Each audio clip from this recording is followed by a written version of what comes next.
Hi guys, I'm Paige. And I'm Hosea. If you are planning to buy or sell a HDB flat that is approaching 40 or more, or perhaps you are curious to know what will happen to older flats, this is the video for you. Do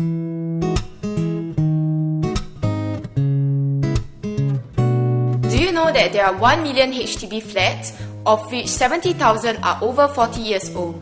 280,000 units are 30 to 40 years old. That's 1 in 3 flats that are 30 years old or older.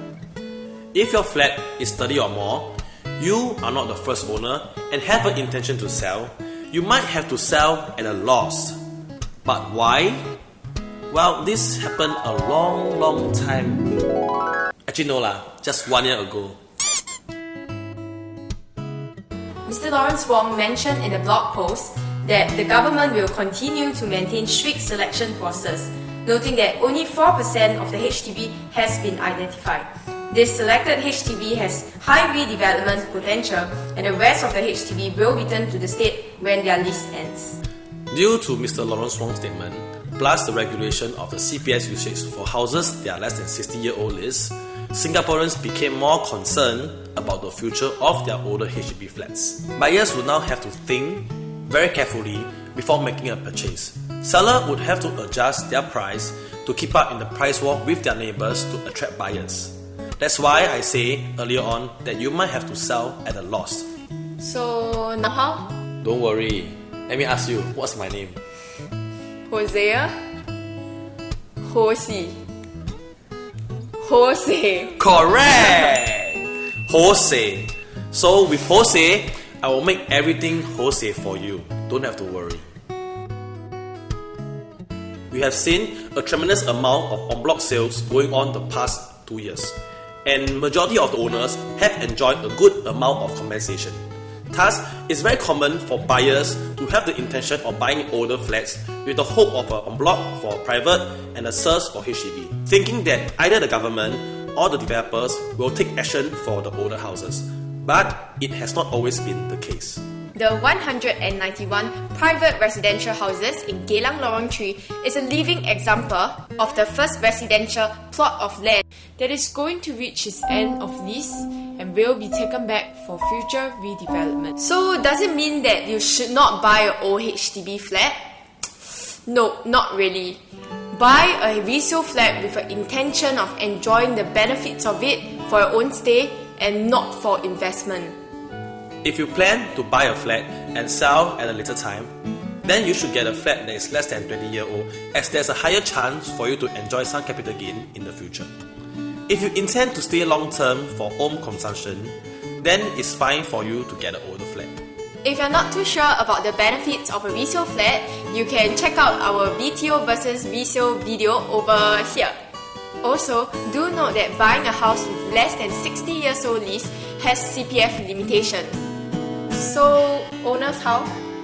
So for owners, usually I guess it's either sell, rent, or stay throughout.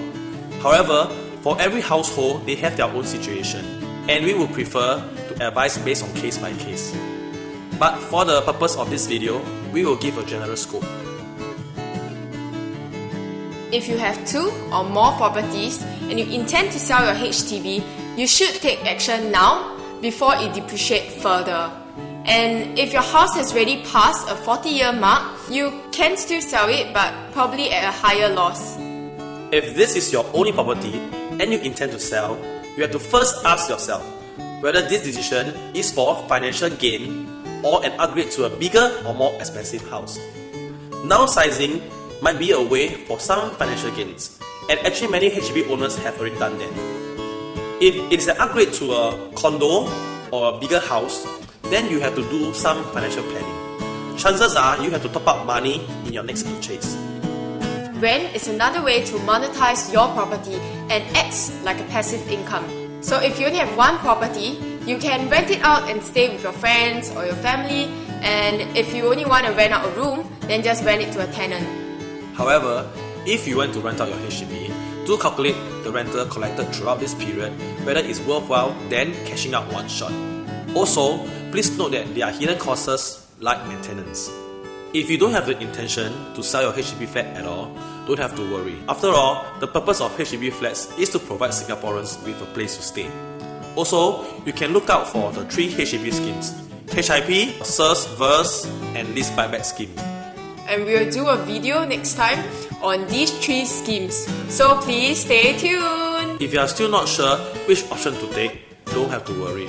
Like I mentioned earlier on, every house is different. Every approach is also different. You can always drop us an email, a comment, or call us. Our number is all over the internet. We have come to the end of the video, but before I end off, I just want to mention that in 2018, Mr. Lawrence Wong actually readdressed the HDB topic, saying that the HDB